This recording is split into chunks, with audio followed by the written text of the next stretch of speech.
Алгач өзүңүздү тааныштыра кетсеңиз. Мен ушул Алапкы районундагы номер 30 Айрытам гимназия мектебинин физика информатика мугалими болом. Өзүм ушул мектепте иштегениме 18 жыл болду.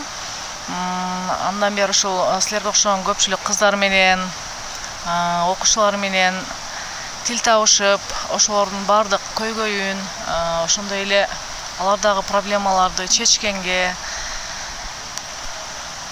кыскасы ушул окуучулардын негизги максатына жетүүгө мындай көбүнчө эле шарт түзүп, ошолорго жардам бергенге аракет кылабыз да, ар бир баланын психологиясын үйрөнүп, ошолордун көңүлүн алганга аракет кылабыз. Чоң рахмат. Ал эми ушул Кыргызстан Улуттук Кыздар Федерациясы Алабука районунда 3 күндүк лагерь болуп өттү. Ошол лагерге биринчи келгенде күтүүлөрүңүз кандай эле? Ошол күтүүлөрүңүз орундалдыбы?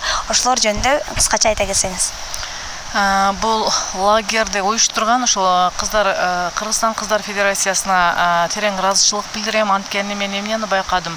Айрым бир кыздарда мындай өзгөрүүлөр болду. Себеби кайсы бир кыздардын өзүнүн мындай көпчүлүккө кошула албай, өздөрүнүн мындай кандай десем, эркин сезе албаган кыздарды биз 2-3 күндөн бери байкадык. Ошол кыздар өзүнчө ачылып, кичине мындай чөйрө менен болуп, кыздардын арасында өздөрүнүн ойлорун айтып, кичине болсо дагы мындай көңүлү ачылып, баягы баланын анча кыздардын көңүлдөрү көтөрүлүп калды да. Мен ошол жактан пайдалуу жактарын байкадым да.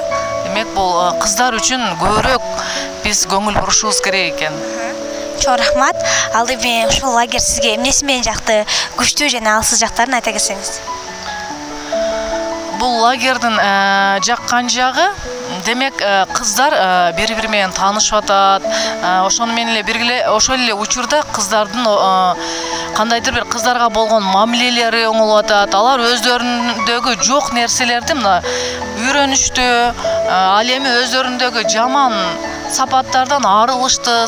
Кечээ күнү мен бир кызды байкадым. Бизде баягы командаларга бөлүп, баягы тайпага бөлүп жарышканыбыздачы.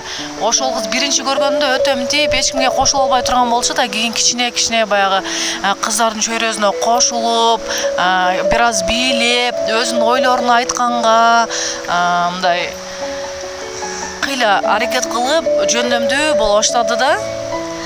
Чоң рахмат. Ал эми эжеке сизди тең насаатчы болушуңуз менен куттуктайм. Ал эми ошо алдыга койгон пландарыңыз жөнүндө айта кетсеңиз.